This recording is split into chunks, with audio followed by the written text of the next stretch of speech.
어서오세요. 반갑습니다. 안녕하세요. 저는 30대 남자입니다. 유튜브를 통해서 이런저런 사연들을 보다가 익명이 보장되는 이곳에서 제 이야기라도 말하면 그나마 속이 시원해질 것 같아서 사연을 보내게 되었습니다. 제 소개를 간단히 하자면 30대이고 직장을 다니고 있고 재작년에 아내와 결혼을 하였습니다. 게다가 아내는 지방에서 직장 생활을 하고 있어서 주말마다 만나는 주말부부입니다. 그런데 얼마 전 장모님께서 돌아가셨습니다. 그 일 이후로 처제가 마음적으로 많이 힘들어하였고 아내는 처제가 혼자 지내는 것이 걱정이 된다며 같이 살았으면 좋겠다고 제안하였고 현재 같이 살고 있습니다. 처제는 대학생이었는데 그 일 이후 휴학을 신청해서 현재는 집에서 쉬고 있습니다. 답답할 때면 언니가 있는 지방으로 내려갔다가 심심하면 제가 있는 서울로 올라옵니다. 퇴근길에 처제와 같이 저녁을 먹기 위해서 이것저것 사서 집에 왔습니다. 그런데 처제가 집에 없는 것이었습니다. 또 아내를 보려 내려갔다고 생각하고서는 혼자서 저녁을 먹고 있었습니다. 그런데 모르는 번호로 전화가 왔고 처제가 만취해서 인사불성이 상태로 택시를 타고 온 것이었습니다. 그날이 시작이었던 것 같습니다. 정말 하루가 멀다 하고 매일같이 술을 마시는 것이었습니다. 동창회, 친구 모임 등이라고 하길래 집에서 우울하게 있는 것보다는 사람들과 만나서 어울리는 것이 좋다고 생각하였기에 별다른 잔소리는 하지 않았습니다.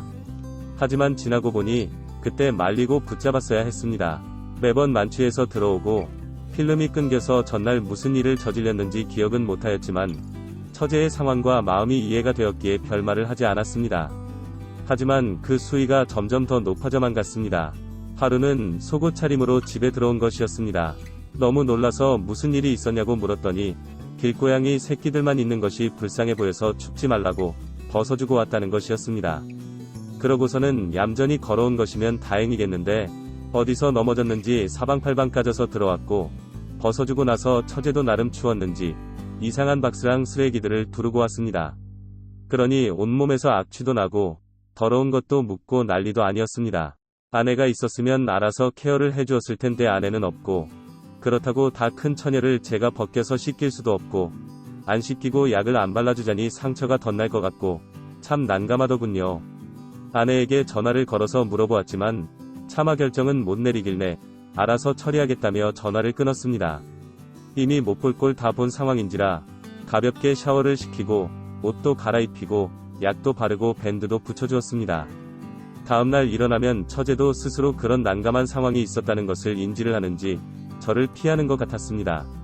이런 일이 있고 나면 처음에는 아내도 처제를 이해한다는 마음으로 조용히 넘어가는 것 같더니 자꾸 반복이 되자 잔소리를 하는 것 같았습니다. 그래서 그런지 처제가 낮에 연락이 왔습니다. 언제 퇴근하는지 저녁은 먹고 오는지 묻길래 일찍 끝나고 집에 가서 저녁을 먹을 예정인데 뭐 먹고 싶은 거 있냐고 역으로 처제한테 물었습니다. 그랬더니 먹고 싶은 거 없다며 퇴근하고 집에 일찍 오라는 것이었습니다. 그날 저녁에 축구 경기도 있고 처제가 좋아하는 치킨과 생맥주를 도착시간에 맞춰서 집으로 배달을 시켰습니다. 퇴근하고 집에 들어가니 아직은 많이 미흡해 보이지만 많은 노력을 한 것이 바로 느껴지는 잔치상이 차려져 있었습니다. 구석에 치킨도 올라와 있었고요. 처제에게 저녁을 준비할 줄은 몰라서 치킨을 시킨 거라고 오해는 하지 말아달라고 하였습니다. 맛있게 저녁을 먹고 있는데 술을 주는 것이었습니다.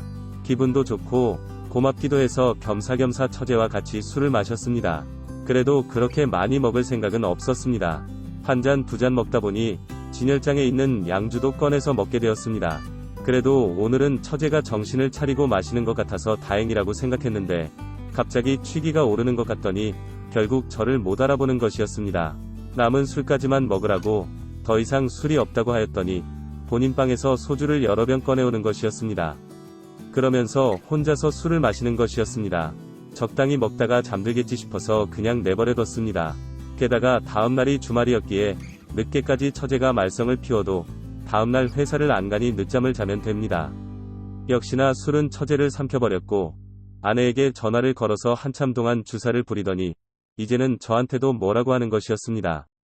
그냥 다 받아주었습니다. 진상의 끝을 달리다가 피곤한지 자려고 방에 들어가는 것 같아서 대충 정리하고 저도 방에 들어가서 축구 보다가 잠이 들었습니다.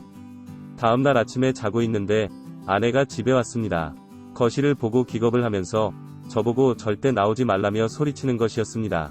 그 소리에 놀라서 무슨 일이냐고 방문을 열고 나갔더니 처제는 알몸으로 거실에서 누워 있었고 냉장고는 문이 열려 있고 카페트에는 오줌도 있었습니다.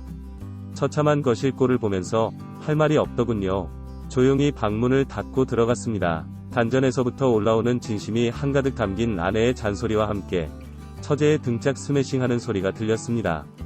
정말 몇 시간을 치웠고 저는 오줌에 쩔어버린 카페트를 들고 대형 세탁기가 있는 빨래방에 다녀왔습니다. 그날 이후로 처제는 아내 손에 이끌어 지방으로 끌려갔습니다. 아내가 주말에 올라올 때 가끔 같이 옵니다. 현재는 술을 끊으려고 노력 중이라고 하였습니다. 아마도 매일매일 아내랑 같이 있고 게다가 아내 숙소가 있는 곳이 많이 외지고 차가 없으면 나가기도 힘든 곳이라서 집에만 있는 것 같습니다. 다음 학기부터는 복학해서 학교를 다닐 예정인데 다시 같이 살 생각을 하니 살짝 걱정이 되기는 하지만 그래도 많이 좋아졌다고 하니 괜찮을 것 같습니다. 익명이 보장되는 곳이라서 황당한 제 사연을 남겨봅니다. 친구들한테 차마 못했던 말인데 사연을 쓰고 나니까 속이 다 시원하네요.